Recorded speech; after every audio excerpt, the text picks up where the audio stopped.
What's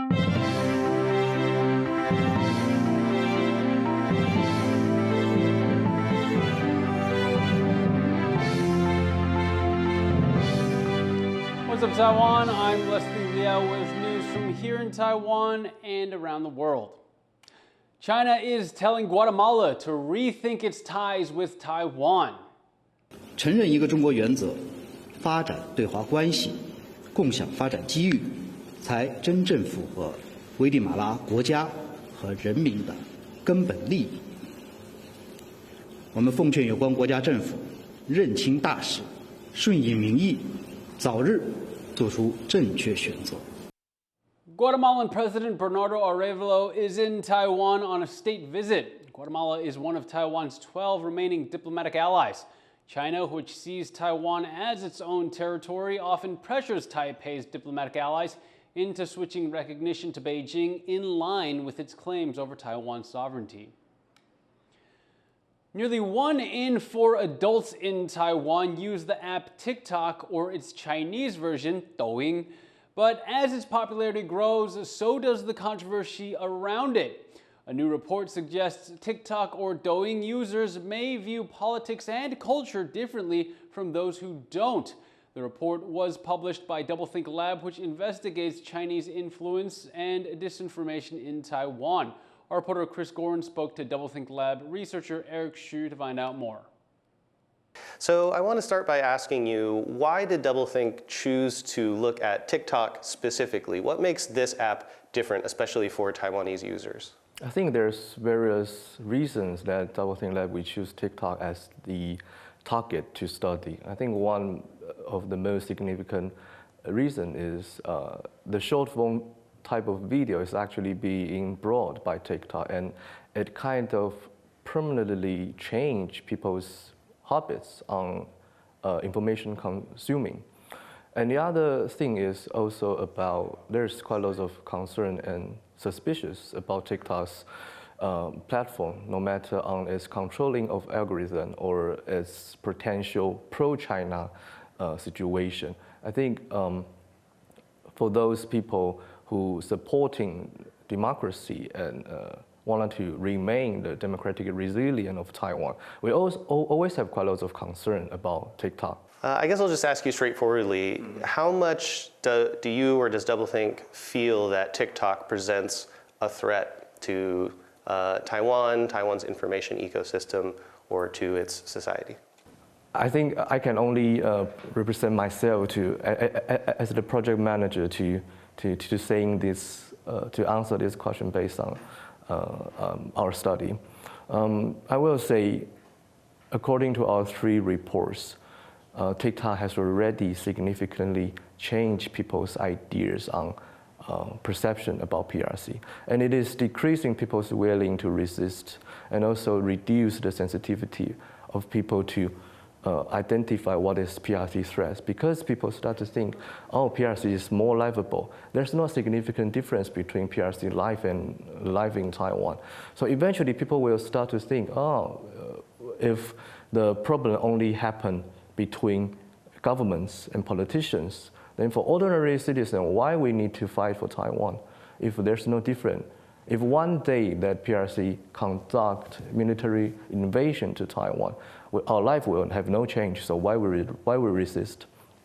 So I think this kind of idea has already started to influence Taiwan, and I think TikTok absolutely contribute a lot. Do you think the danger is enough that Taiwan should consider banning the app completely? I think as an activist, I will suggest our society, I think that is also one of the reasons that we wanted to do this project, because we want our partners or our society can have a chance to know more about TikTok or what exactly TikTok users' experience look like.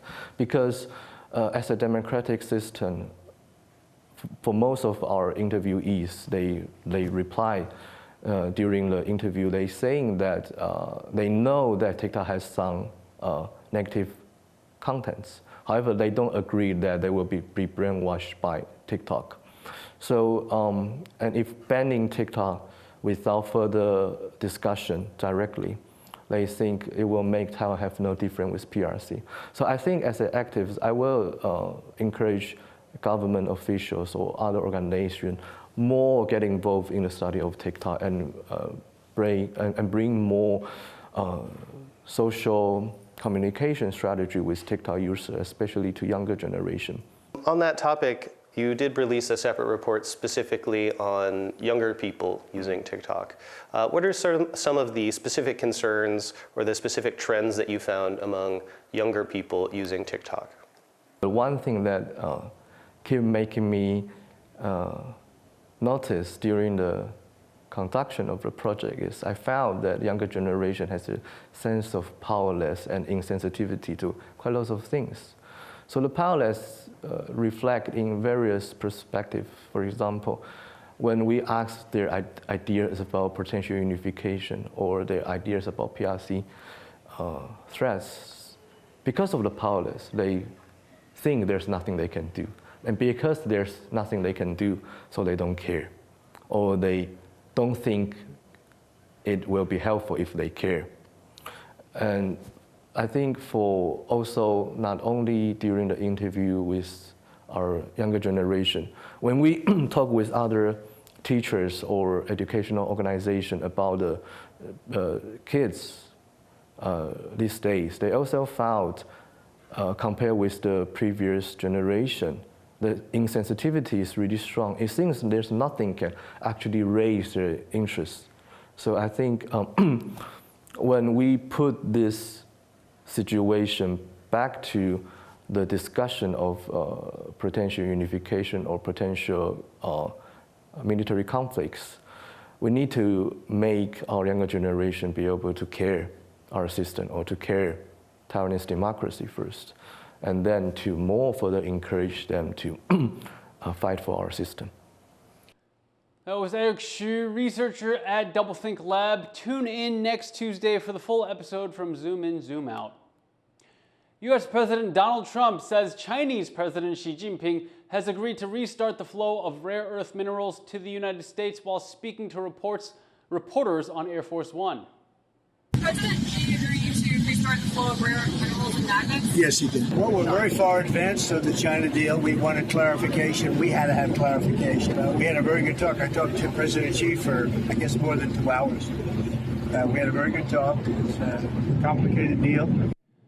Trump's comments come just one day after the two leaders held a rare phone call. Trump on social media also said that top U.S. economic and trade officials would meet with Chinese representatives in London on Monday. The moves could lead to a cooling of tensions amid the ongoing trade war between the world's two largest economies. Canadian Prime Minister Mark Carney says Canada is recalibrating its relationship with China following a phone call with Chinese Premier Li Qiang. This is the start of a process of recalibrating the relationship with China. It's very important that we reopen dialogue with Chinese authorities. They are our second largest trading partner, the second largest trading partner for Canada. We have a number of trade disputes with China. Carney says he also raised concerns about China's export of fentanyl precursors and tariffs on Canadian agricultural goods. Relations between the two countries have been tense for years, including tit-for-tat diplomat expulsions, but the call may mark a step toward easing tensions. Taiwan's defense ministry tracked 34 Chinese warplanes and 8 naval vessels operating close to Taiwan during a 24-hour period ending Saturday morning. 25 of those aircraft either crossed the median line separating Taiwan and China or flew into Taiwan's ADIZ, or Air Defense Identification Zone. The ADIZ is not Taiwan's airspace, but it is a monitoring area used as a defensive buffer. One official ship was also spotted operating near Taiwan. Taipei deployed its own military assets to keep tabs on the situation. 3 Taiwanese nationals were arrested at an airport in Bangkok on suspicion of participating in online scams. Thai authorities say the unnamed suspects were detained after being found with 19 cell phones in their baggage containing bank account numbers linked to online scams. Officials say the 3 have prior criminal records in Taiwan for gambling, fraud, and money laundering. Thailand's Immigration Bureau says it's working with Taiwanese police to track down others possibly involved. Custom-modified motorbikes have long had a fan base among a certain subset of Taiwanese bikers, but it's only recently that the wider public is coming to appreciate them both as vehicles and as works of art. John Van Trieste takes a look into a subculture emerging from the underground. When Gao Xiangyan was a student, he never imagined he'd be a respected craftsman working on custom motorbikes. This was someone who'd studied telecommunications engineering, not the sort of person used to working with their hands. But a failed quest to trick out his first motorbike set him on a path that would become his life's work.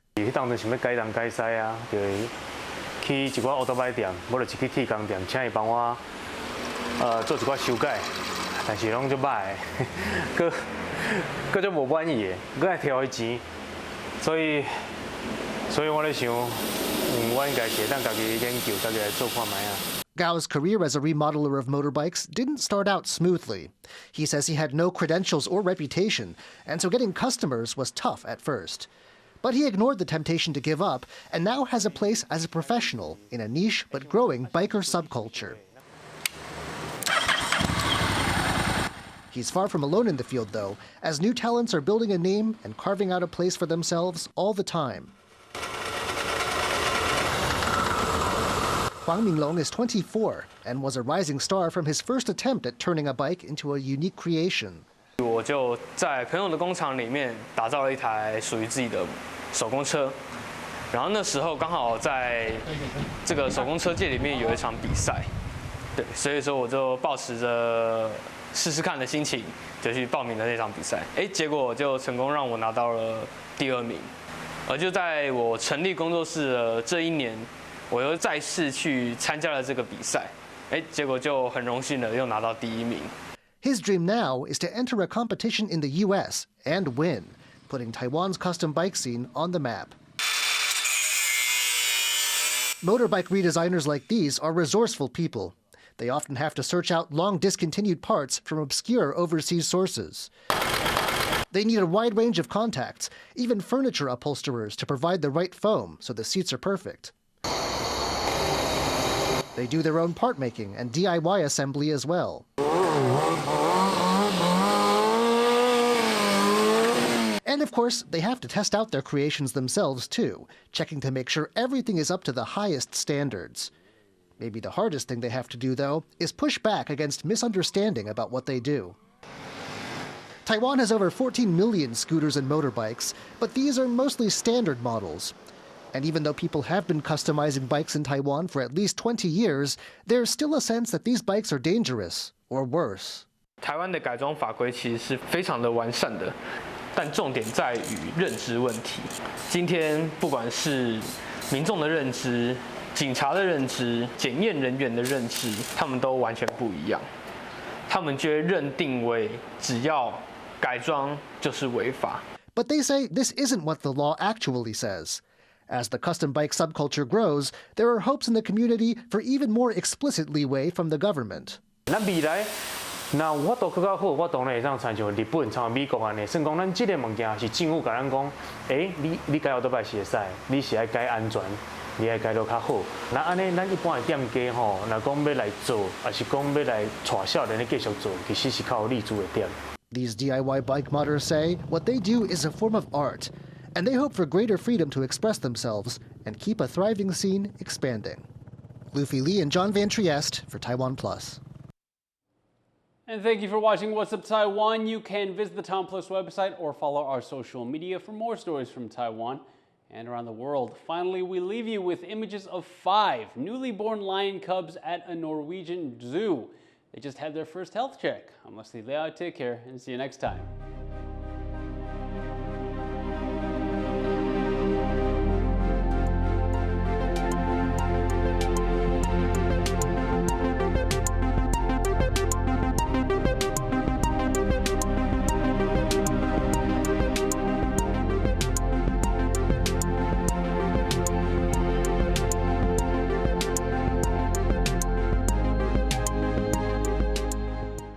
For more stories from Taiwan and Expo 2025, visit TaiwanPlus.com.